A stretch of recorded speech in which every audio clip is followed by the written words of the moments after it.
Hey, what's up? Welcome back dito sa ating channel dito sa Bobs TV. Alright, so tayo nagbabalik muli mga kababayan at eto nga po no, yung ating pag-uusapan ngayon. No? Senator Bato de la Rosa, binanatan ni Jose Claire Castro.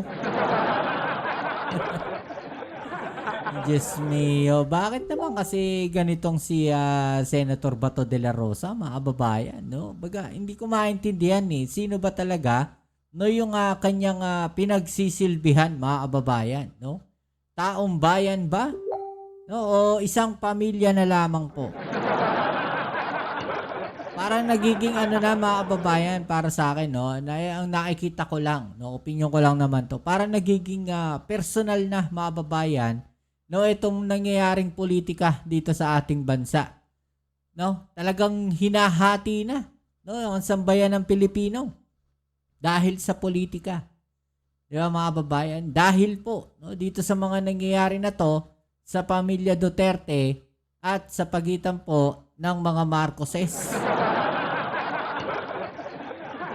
Napakasakit isipin mga kababayan na tayo mga taong bayan ang nagluklok at naghalal sa kanila at nagupo sa kanilang pwesto at posisyon, no, pero ang kanilang mukhang pinagsisilbihan, no, hindi ang taong bayan, no, mukhang may personal silang ibang pinagsisilbihan mga babayan, no. Ito na nga ba yung sinasabi ko no, na kapag nanalo po itong mga pro Duterte, no, ito pong mga Duterte na kanilang sinulog na nakaraang halalan, sigurado namang mas malaking problema ang kakaharapin natin, no? Hindi po nakinig yung ibang mga kababayan natin. At ngayon nakikita natin mga kababayan na kaliwat kanan na, no, ang batuhan, no? Taliwas po doon sa kanilang sinasabi na at lagi nilang ini-insist, no, na ang Pangulong Bongbong Marcos, no, may pangarap na magtagal sa posisyon, kababayan. May pangarap ang Pangulong Bongbong Marcos, no, na wag nang bitawan yung pwesto. 'Di ba? Yan yung mga naririnig natin no, dito sa mga DDS na to. Pero kung titignan natin maigi, no, sino ba talaga ang gustong makabalik sa pwesto? Sino ba talaga yung mga gustong umupo na matagal sa posisyon? I-comment nyo na lang po yan dyan sa ibaba para natin pag-usapan, alright? Bago natin umpisahan to, aking inihiling na paki-like naman po ang ating video at sa mga hindi pa nakasubscribe, paki-subscribe na rin po. Click po ang subscribe button dyan sa ibaba. Maraming salamat po sa inyong suporta. No, ito mga babayan, no, tinanong si Jose Claire Castro kung anong masasabi niya, no, dito kay Senator Bato de la Rosa, no, dahil nga sabi ni Senator Bato, hindi daw po siya pupunta, no, sa SONA ng Pangulong Bongbong Marcos. Ginaya pa, no, si VP Sara Duterte. Parang para silang binoboykot nila, no, netong nasa kabilang parlor, no, yung pong SONA ng ating Pangulong Bongbong Marcos. 'Di ba gusto ninyo na mag-report yung Pangulo? O eto na, magre-report na sa kanyang SONA. Ba't tayo niyong pakinggan? 'Di ba?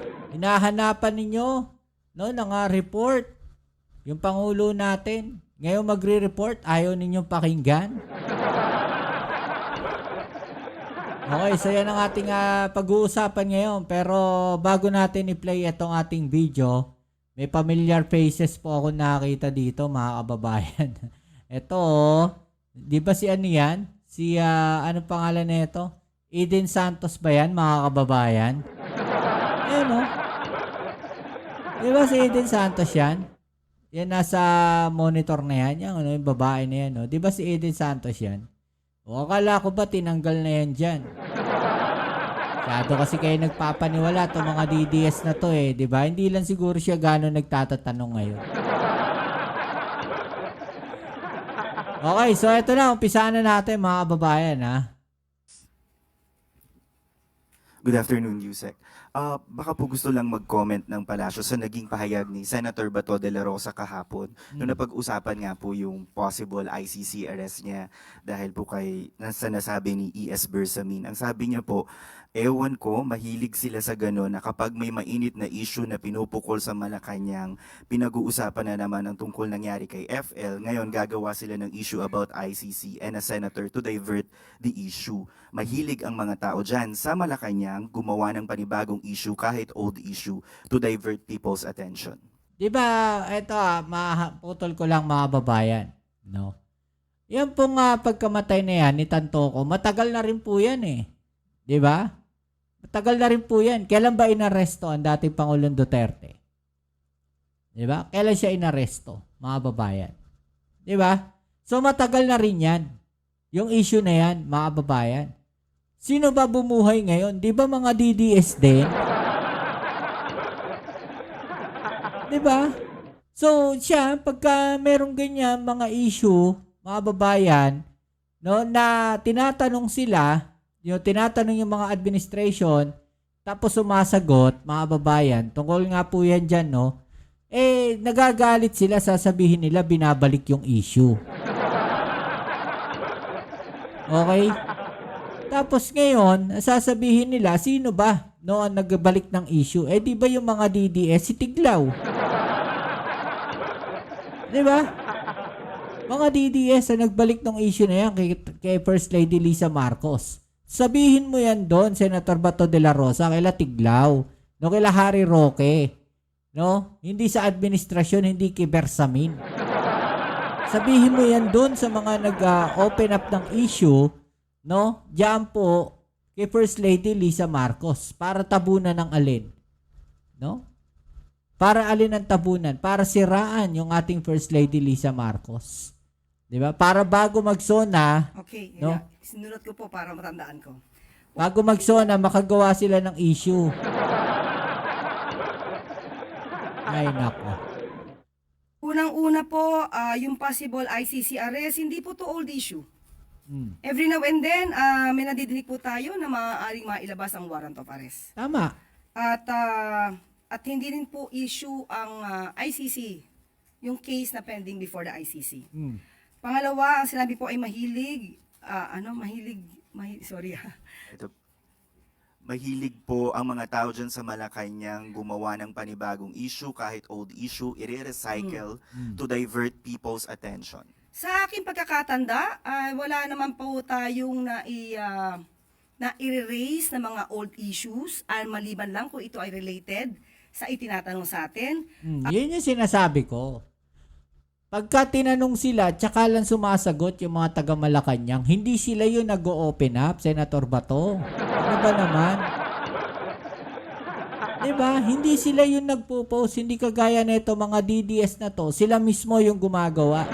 Sila yung gumagawa ng issue, sila yung nag-uumpisa ng issue, sila yung nag-open up, sila yung nagpo-post.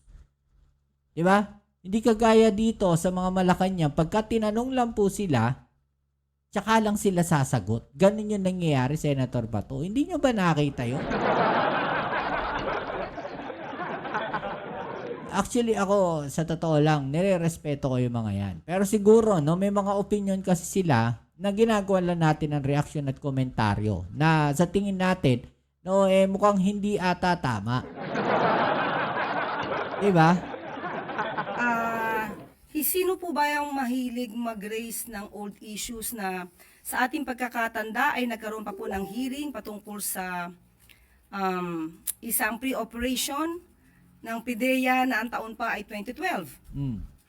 Parang wala naman po akong natatandaan na meron tayong nire-raise na ganung mga klaseng issue. At sinasabi po ay diversionary tactic. Okay, unang-una po, ang issue po patungkol sa peke na police report or altered na police report ay hindi naman po ang Malacanang ang nag-raise niya. Tama. Nag-issue niyan. Tama. Na kailangan lamang po nating sumagot para maipakita sa taong bayan na may mga fake news peddlers, mga obstructionists, mga propagandists na gumagawa ng kwento na kinakailangan pamameke ng papel para lang sirain ang unang ginang, ang Pangulo at ang administrasyon. 'Di ba, mga kababayan? Sila yung gumagawa ng kwento. Nasa side nila yung gumagawa ng mga kwento, wala sa administrasyon. At kung meron man, no, na nasasabi ang administrasyon, yun ay dahil tinatanong sila ng media. Same thing sa kanila, pagka tinanong sila, sumasagot sila. Di ba, mga kababayan? Pero, no, kung titignan natin maigi, no, eto pong mga DDS, sila yung mahilig gumawa ng kwento. Actually, inamin na ni Senator Bato, wala siyang alam dyan, no, sa tungkol dyan ko po kaya sa issue ni First Lady Lisa Marcos, no. At sinasabi nga niya, doon magtanong, no, sa LAPD. No. Pero problema kasi kay Senator Bato de la Rosa, minsan naniniwala siya doon sa mga fake news. No, at ang masaklap niyan, mga kababayan, no, i-share niya pa gaya na sa AI video, di ba? I-share niya pa. Hindi ba dapat siya mismo, no, may mga stuff siya, check niya muna bago niya i-share. Senador siya, dapat mas maging siya, mapanuri. No, hindi basta-basta nag-share. Nakakita ba kayo ng mga senador dyan na nag-share ng mga ganyang AI videos? Yung mga matatagal ng senador, Oh, nakakita ba kayo? Sina Senator Lacson, sila Tito Sen, di ba? Sila Recto. Nag-share ba sila ng mga ganyang klaseng video? Not unless, no, verified or nasala na yung video. Yun ang problema kay Senator Bato de la Rosa. Di ba, mga babayan? Yun ang problema. Masyado silang one-sided, no? Masyado silang dedicated, no, dito sa mga Duterte. Well, hindi natin maiwasan dahil may mga utang na loob sila eh. Di ba? Utang na loob nila yan sa mga Duterte. Huwag nating dahil kung hindi dahil sa mga Duterte, hindi sila senador.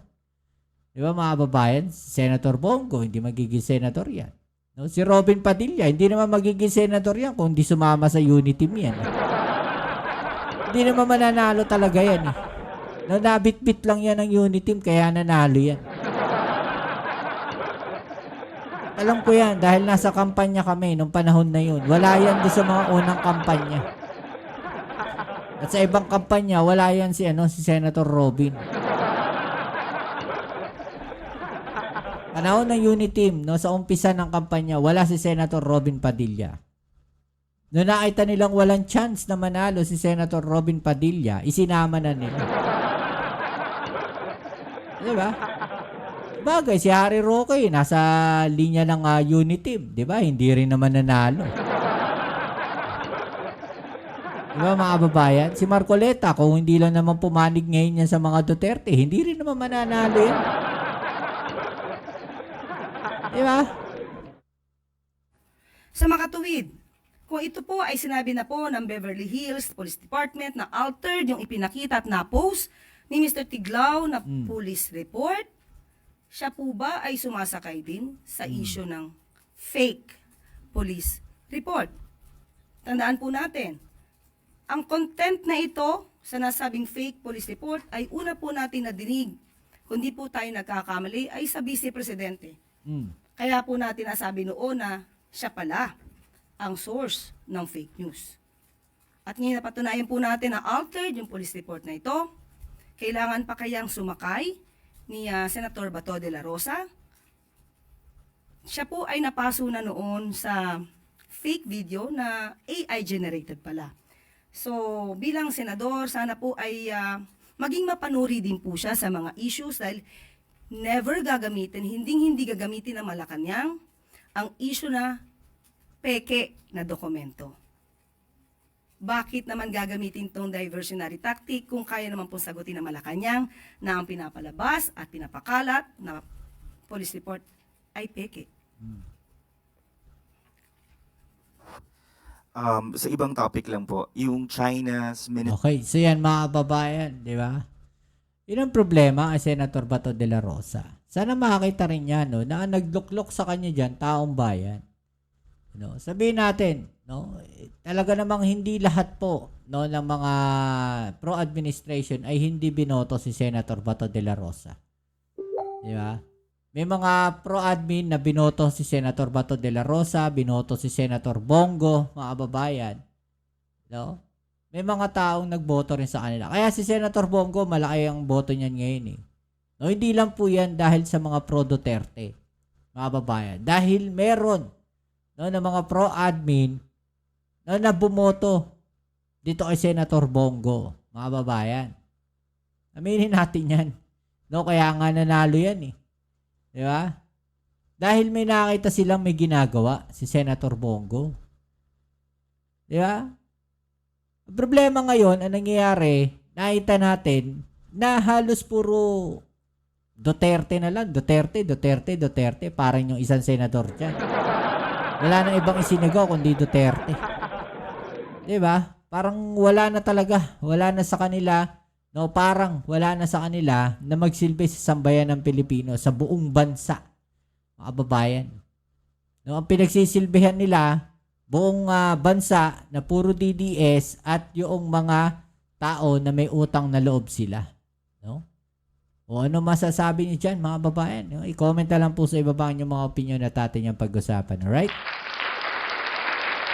So yan muli, maraming salamat sa lahat ng mga patuloy na nakasuporta dito sa ating channel. Kita-kits tayo sa ating next video upload. Ito muli yan yung Kuya Mobsit sa Mobs TV. Peace. I'm out.